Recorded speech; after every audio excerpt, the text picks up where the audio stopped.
Hey, what's going on everyone? Dr. Beau here, and today I'm answering your question, why is there a shortage of doctors happening in today's world? Stay tuned.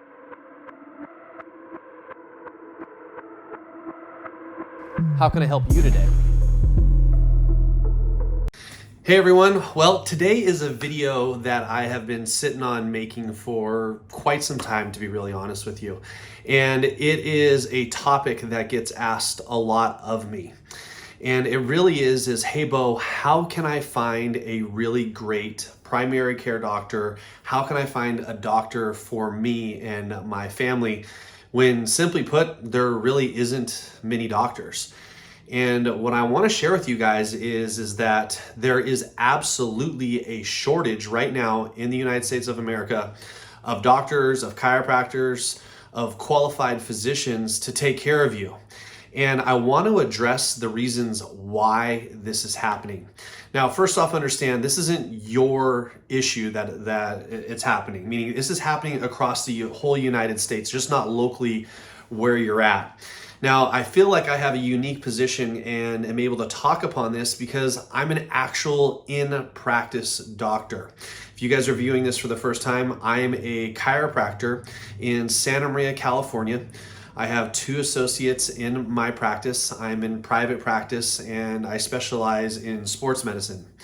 Now, this has been a long road to get here. I graduated in 2009, so it's 2023, so that's 14 years or so of in-practice care. I practice 4 to 5 days a week. So just to give you guys a landscape as far as what's going on inside my profession, but as well as inside the other medical professions, because this is something that we talk about behind closed doors all the time. Like I said, I've been in practice for 14 years, and there is less than a handful of younger doctors than myself currently in practice.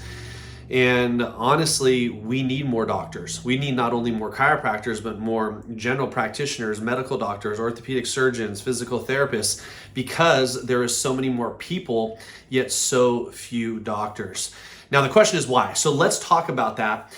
And I hope this helps to answer and give you guys a little bit of insight, at least as far as what way that we are seeing it, that way we perceive it. Now, first off, I think that there is 3 major reasons why there are a lack of doctors in the United States. And I'm going to kind of give you my opinion. So they come down to time, energy, which I'll call debt, and then finally is reimbursement or money. Now, the first one has kind of been a consistent, but it has a little bit of a twist on it. You know, back in the 70s and 80s, you didn't have to have the highest 4.5 plus GPA to get admitted into chiropractic college or to medical school. Well, nowadays you do. And they would say that's because the competition is really high, of which it is. However, back in those days, 80s, 70s, 80s, and 90s, usually the brightest minds went into the field of medicine. But what we're finding out in today's world is that those bright minds are actually being cherry-picked into other professions like engineering, like construction, even like real estate management and advising. So what we're seeing is some of the brightest minds are not necessarily these days going into the world of medicine, thus causing some drastic changes when it comes to the schools and who is being admitted. You know, also when we talk about schooling, to become a doctor, it is a long process. It's not something that can be done over a 2-year period. Give you guys, just for my chiropractic example, I did 4 years of undergraduate studies at San Jose State with a major in kinesiology, and then an additional 4-year course at Palmer College of Chiropractic West in San Jose as well. So that is 8 years of specialized training to just open my doors. Now, what we're seeing in the medical world is the exact same thing, but even longer than that in some cases, where they have 4 years of undergrad, 4 years of medical school, a residency period on top of that, and then, since everything is so quote-unquote specialized these days, that those doctors are having to go into their specialty for an additional 2+ years before they're actually kind of allowed to get out into the field and do a lot of hands-on work. So what we're seeing is that a lot of really brilliant minds are saying, look, why do I have to go to school for this long to become a doctor and start serving people and actually making money, when I could actually just go and become an electrical engineer, choose a different field, and be out working within a couple of years and making significant amount of money. Now, the second reason is, like I said, energy. And energy really equates to, in my mind, debt.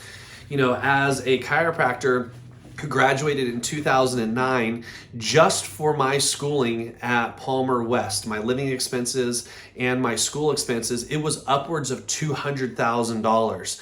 And guys, that did not include my undergraduate studies. I was lucky enough to be a full ride athlete at San Jose State, so I actually walked away from San Jose State with zero debt. I had a classmate that went to Stanford and did his undergraduate at Stanford, graduated with $150,000 of debt, and then tacked on an additional $250,000 at chiropractic college, leaving him with $400,000 in debt before he made his first paycheck. And guys, let me tell you, that number is only going up. From the studies that I've been reading and seeing, the graduates now are graduating with $500,000 of debt in chiropractic college and almost $1 million of debt in medical school and in dentistry as well. So really, that leaves us with your back up against the wall when you get out of school, when you're trying to look for a job, you're trying to open your practice, and you're realizing, wait, I've got to make a payment on $700,000 to $1 million of debt, and I don't even have a job. I haven't even opened my doors yet. So what you see is a lot of people saying, you know what? No, I don't want to go into the world of medicine because I got to go to more school. The cost of school is outrageous and outlandish. And then thirdly reason is because honestly, guys, doctors don't make as good of money anymore. And I'm going to tell you guys this because I'm actually a son of a chiropractor who's been in practice for 40 years. And I have the historical data to look back at my father's practice and really analyze how much money he was making back in the 80s and 90s compared to what it is today.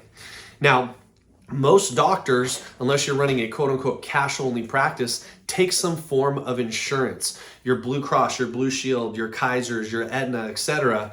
And to be honest, guys, the insurance companies are raping doctors. And that's the only way I can really tell you and be really upfront and honest with you. If you look at the amount of money that just my father, and I know this is just a very small case study, made back in the 80s compared to what it is today, he was almost making 2 to 3 times the amount of revenue per patient that walked through his door. You know, I don't know exactly when it started, but insurance companies started to quote unquote put a cap on how much money they would pay out for patient care. And that just didn't happen in chiropractic. That happened across the entire board in all of medicine. So what they did is they sold all of these doctors on coming on board and providing care for a large group of people that are, you know, good paying insurance patients. And then slowly over time, they decreased our reimbursement more and more and more and more. And now what we're seeing is that not only is our reimbursement decreased significantly, the amount of paperwork and quote unquote justification for care has gone extremely high. So we're seeing this dichotomy of reimbursement down and the amount of paperwork that we have to do in justification for payment really, really high. Matter of fact, there was a whistleblower that came out and said, look, we will deny patient claims, meaning they're going to deny the ability to pay the doctor just for no reason at all. They just picked a random number and they said, nope, denied that claim. All the while really villainizing the doctor patient care relationship, because we as doctors want to help people. That's why we do what we do. Yet we are constantly having to sit down with our patients and say, look, your insurance company isn't paying for this, or your insurance company doesn't cover these services. Now, most of you who are watching this are obviously not doctors, and you're going to say, look, I'm paying more in premiums than I ever have before. I have the highest deductible ever, and you're telling me that your services aren't covered? And sadly, we have to sit and tell our patients, look, It's not like I'm making the money. I'm trying to get your services covered, but your insurance company is denying the care that they promised you.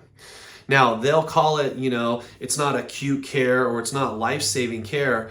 And really, guys, what that means is that they don't necessarily believe that the care that you are needing or requesting is worth the money that they're putting forth. But simply put, all you have to do is really look at their profits year over year, and you'll see that they're continuing to make a lot of money. And unfortunately, doctors these days are making less and less and less. It used to be that if you were a doctor, you were in the top 1% of all earners, basically across the board. You could make a ton of money.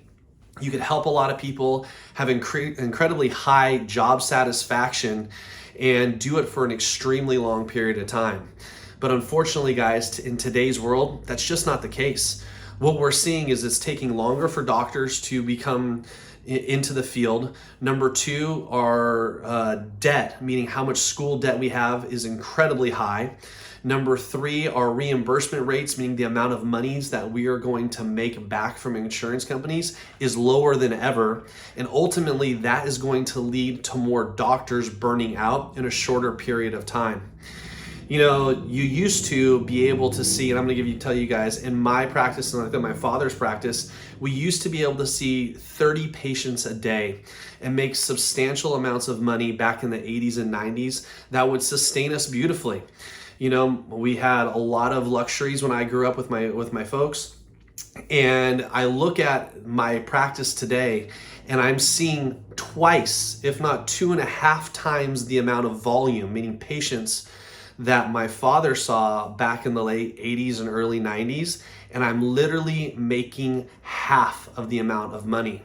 Now, I'm not here to tell you that I want to make a whole lot of money, even though I do. I want to be able to serve my community, but I also want to do it in a way that I uphold the integrity of the doctor-patient relationship. A lot of people will say, Beau, I go to my medical doctor, I go to another doctor, and I literally feel like they're herding cattle. Like I'm in, I have to wait for an hour, then I sit down and I get 2 minutes with the doctor face to face, and then I'm out the door. And really, guys, the reason that is because unfortunately that doctor, for him to make any money in his practice, has to run his practice like that, because the insurance reimbursement is so incredibly low compared to everything else that's in his practice. Think about this. If you own a business as a general practitioner like myself, we have to pay for our overhead of our practice, we have to pay for our staffing, we have to pay for our licensure, we have to pay for our insurance, we have to pay for all of the supplies that are going on in our practice, and then we also have to have all of the tools, all of the things to actually run the practice and then provide the things for the patient as well. So ultimately that leads to us being able to have to see a higher number, larger volume of patients literally just to break even. Where back in quote unquote the day, since the reimbursement rates were higher, the amount of overhead that the doctor had to pay out every month was significantly lower to run his staff and his supplies and everything else, as well as he didn't have to pay thousands and thousands of dollars a month in school loan payments. They were able to spend more time with their patients. So guys, why do I tell you all this? I don't mean to make a 15-minute, diatribe of, cussing and telling people bad about medicine. No, that's not my point at all. What I want to tell you guys is give you the reasons as why. If you were right now a student in school and you had to try to juggle and say, do I really want to become a computer engineer or a doctor? And I sit there and I'm analyzing it and I'm like, look, I could become a computer engineer in 2 years and make $250,000 to $300,000, have full medical benefits, have a full retirement, and not have to worry about trying to find, one and only place to work, versus going to a doctor and saying, look, I got to go to school for at least 6 to 8 more years. Then I'm going to be saddled with $250,000+ of debt. Then I've got to figure out how to get a loan to open my own practice. And then minimally, I'm going to have to work probably 35 to 40 hours just to break even. Guys, it's really kind of a no-brainer between the two.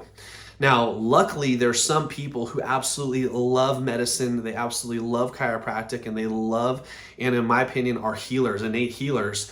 So they'll follow the medical route, they'll follow the doctor route, they'll follow the chiropractic route. But it doesn't make a lot of sense anymore fiscally to become a doctor unless you know what you're getting yourself into. So guys, I say all this to say this. Number one, understand that we as doctors, we want to provide the best care that we can. Number two, we're trying to do everything that we can to help you, help your situation. But number three, we're trying to deal with it as well. We're trying to deal with all the paperwork. We're trying to fight the insurance companies. We're trying to run a business. We're trying to keep our overhead low. We're trying to provide amazing patient care. We're trying to give support to our staff, and we're trying to do all the right things so we can stay afloat to help all of you guys. Now, I'm not saying that, guys, because my practice is suffering or anything like that. It's not. We're incredibly blessed here. But when you look around, you're saying, why isn't there any more doctors? Why is this happening? I hope that this video gives you guys some insight to really boots on the ground, doctor hands-on, that's myself, doing this. You guys have a better understanding, and I hope that provides some clarity as well. If you guys have questions about this, if you have someone that's potentially looking into the medical field of going into wanting to become a doctor, you may want to share this video. You may want to say, hey, look, before you really dive all the way in, take that peek. Really, really, really make sure that this is what you want to do. We have patients and we have young students follow us all the time in our practice. And I tell them, I love chiropractic. I love what I get to do. Honest to God, it's probably one of the best professions as far as job satisfaction that I've ever experienced. The things that we do, the medicines that that are out in this world, the things that chiropractic does helps save so many lives. But there's always a cost. And now that cost can become financially, it can become emotionally, it can become spiritually, it can just become your entire being as well. So guys, really, if you're debating going and becoming a doctor, think about it, pray about it, and really help get some insights in it as well. All right, guys, hope you guys have a good one. I'll talk to you later.